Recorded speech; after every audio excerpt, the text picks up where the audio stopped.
The youngest Nobel Prize winner in history, a leading campaigner for girls' education, and an entrepreneur who believes business can be a force for good in the world. I found that my purpose is to really create space for others and to share my energy. We learn what makes these two women leaders and how you can be a leader too.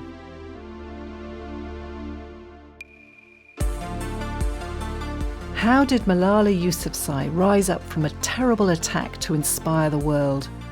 She came from the Swat region of Pakistan.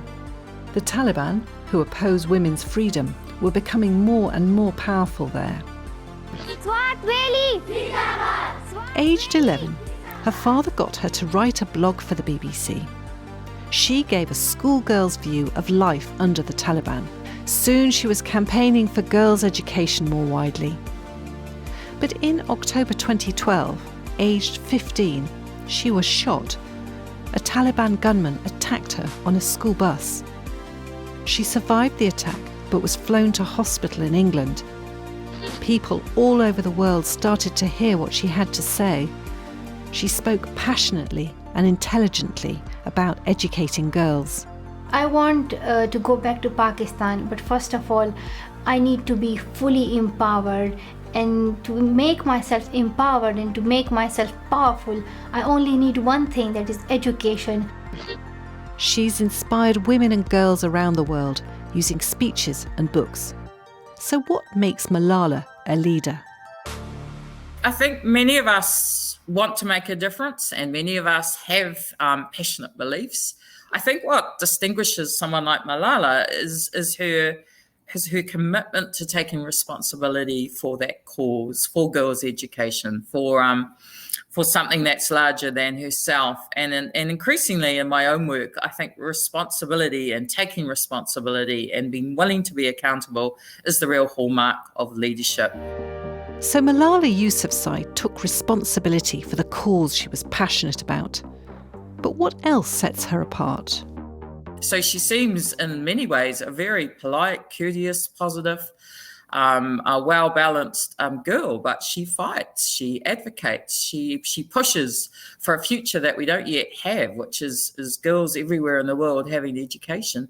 So that element of fight, resistance, advocacy, I think that's the really important thing. Being willing to fight for what she believes in is at the core of Malala's leadership. So can anyone do it? I think anyone can be a leader, and it's something I'm very passionate about. And traditionally, people have thought leadership's a superhuman kind of superhero type, and it's rare to find it. And I don't believe that at all. And I think Malala shows that above everything, that all of us, if we care enough and are supported well enough and can find a forum, can be a leader. You can be a leader if you care enough about the cause, but it is important to have a good support network around you. And what if you don't want to be a leader? It's absolutely okay not to want to leader, but I would ask those who don't want to be a leader to be a really active follower. So not being a leader doesn't mean disappearing, being silent, being unactive, and active followers, in a sense, do so much to create more of a platform or more reach for those who are wanting to be leaders and are willing to be that. Remember, not everyone can be a leader. Being an active follower can make just as big an impact.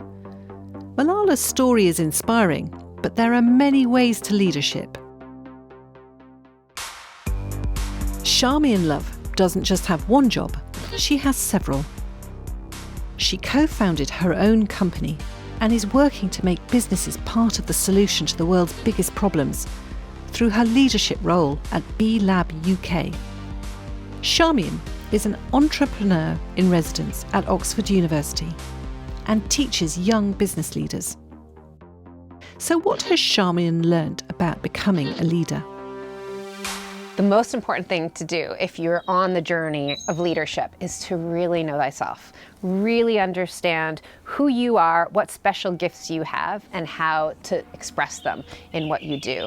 So myself, I found that my purpose is to really create space for others and to share my energy. So those are the critical ingredients for leadership when it comes to the work that I do. Charmian wanted to know what her purpose was in life. She took responsibility for this, working with a career coach to identify her talents. I think once you really know what your gifts are, it actually becomes quite easy in order to identify where there's particular opportunities where what you have to offer can be valuable. So I've certainly found that having just that real clarity of when there's an opportunity to work with a large group of people in order to help them feel confident and feel courageous and really feel committed to taking action, I know that's going to be a place where I'm going to have a good experience because I know it's meeting that purpose that I have.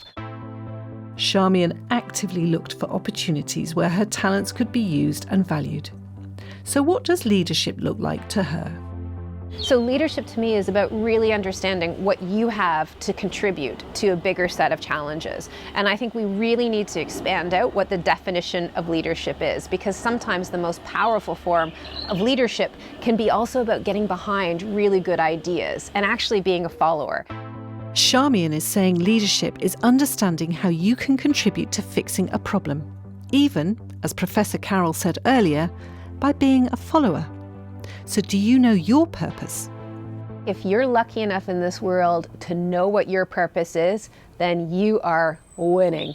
I certainly had to go through a journey in order to really uncover what I was really genuinely put on this planet to do. I would say that there's probably always a need to continually self-reflect on whether or not the work you're doing, the activities you're undertaking, the leadership you're expressing, is it truly aligned with who you are and what you're put on this amazing planet to do? Wise words from Charmian. It is a good idea to continually self-reflect on your purpose to make sure it fits with your values and beliefs.